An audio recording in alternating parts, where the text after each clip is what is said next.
Non-Americans of Reddit, what is the craziest rumor you heard about America that turned out to be true? That Hawaiians really like spam.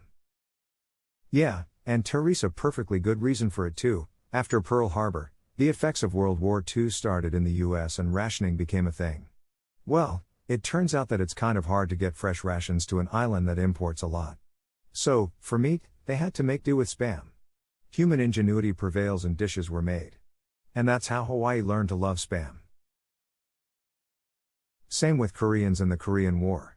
Now you can buy spam gift sets in Korea. Edit. This is what I'm talking about when I say gift sets. Filipinos too. They love some spam over there for effectively the same reason. So what you're all saying is that spam was the real winner of World War II. Edit. Wow, thanks for my first gold. They have garbage disposals in their kitchens. That's just so wild to me. Edit. To clarify, I'm from the UK. I'm aware that they're not the same as bins trash cans, and that they're mainly for food waste and scraps. I'm also delighted that they're called garbarators in Canada. That public transport is almost non-existent in many smaller towns, which makes it a necessity for teens to have their own cars. 100%, so if you want a job when you're 16, you better live walking distance to your job or have your parents get you a used car of sorts. I'm gonna throw an edit in here to you city slickers. Not everywhere is bike friendly, especially in growing cities and rural counties where downtown is along a 55 miles per hour highway without sidewalks or shoulders. Even if it's within walking distance, many places will still not hire you if you don't have a car. What if it's raining, snowing? An employee not having a car is a red flag to an employer that this person may not be reliable. Teresa, reason why most applications ask if you have transportation to get to your job. It really sucks, but that's how it is. Used to live about a 6 minutes walk from work. I was Mr. Reliable and walked all the time. Even rain I always threw on a hoodie and or sweatswind pants. It became a joke after a while that if I ever missed work something bad was coming. Homeowners associations. What the duck is up with that? As a Brit living in America, the amount of pharmaceutical commercials on TV is creepy. Smiling person living life to the fullest. Narrator, side effect include anal bleeding, gigantism, lupus, skin shedding, and death. Ask your doctor about Prolax today. It's ducking creepy. But online gambling was illegal till a few years back. I'm so confused by the logic there. Not exactly crazy, but I wanted to test out the stereotype that Americans will talk to anyone, so I sought out a sports bar on my first visit. Ended up having a ton of really fun conversations with total strangers who will never talk to ever again. It was great. Edit. It seems Reddit likes hearing stories about this trip, so here's another one I shared a while back. American, I will speak to anyone about anything.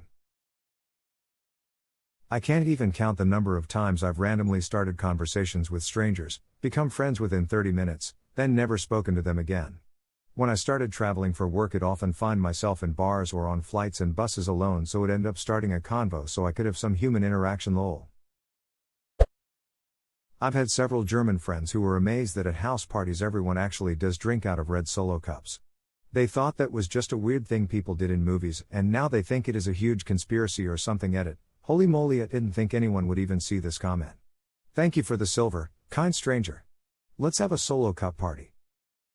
I'm Finnish, and few years back people actually threw us themed parties, and the high point of the parties were the red cups and beer pong played with them.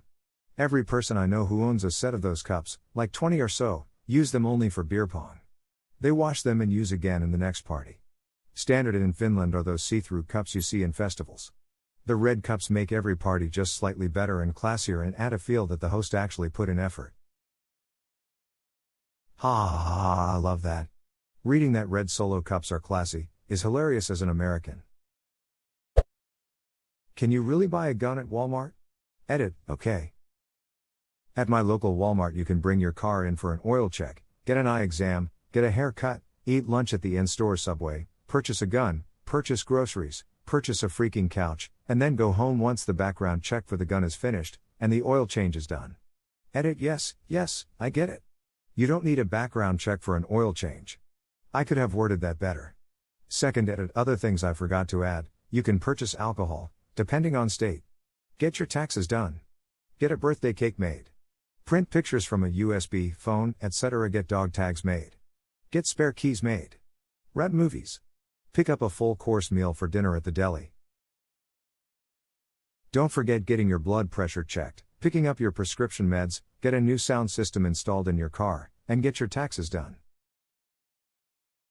And get your flu shots, then meet your drug dealer.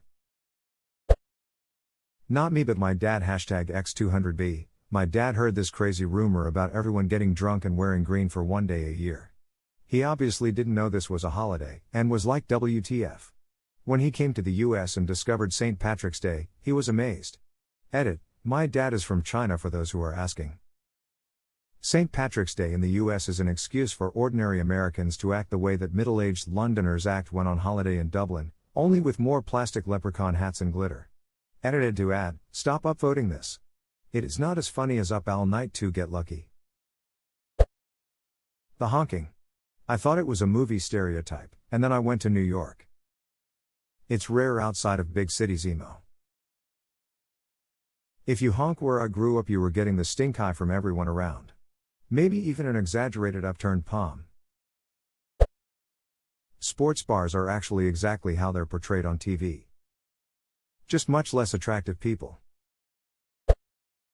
That there are security guards or cops in the school's halls, and some even have metal detectors at the entrance like the TSA at airports.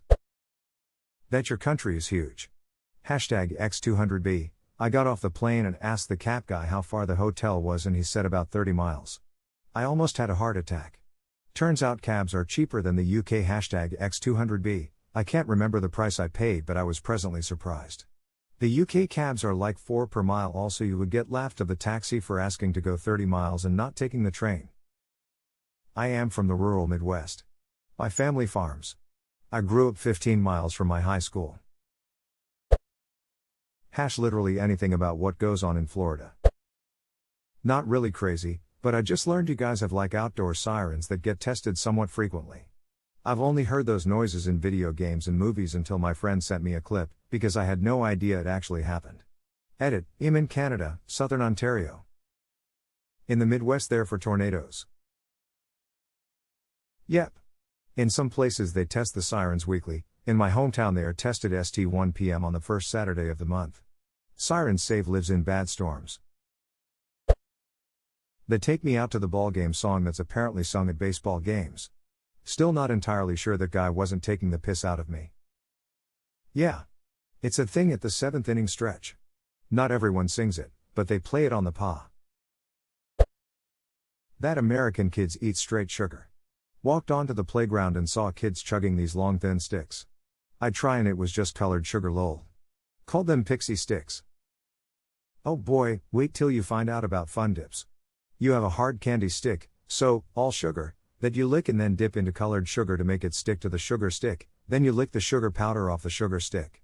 After you finish all the powder, you eat the stick. You can see into the public toilet cubicles. Female here. I've been in bathrooms where the gap between the stall and door is so big I felt the need to cover it with my purse just to get some privacy. The absolute worst is when some mother brings her grubby-handed son on the bathroom, and you see a ducking 8-year-old's eye staring at you from the other side of the door. That you can identify Texans with the simple phrase, the stars at night are big and bright. Deep in the heart of Texas. That there are many libraries of all kinds in the United States. It's a good feature. Libraries saved my life during my preteens. Even tiny little towns have them. Now we have little libraries in pretty much every neighborhood where you can borrow or take a book and leave ones you've read or don't want anymore. They are just like oversized birdhouses with doors filled with donated books. They are on corners or near bus stops. Most of them are filled with trashy romance novels, but every now and then you can find a treasure. Our local library has printers and you can pay by the page. I spent $2 last time I needed to print something, rather than $100 for a new ink cartridge for an old printer that I used to fill anytime I needed it.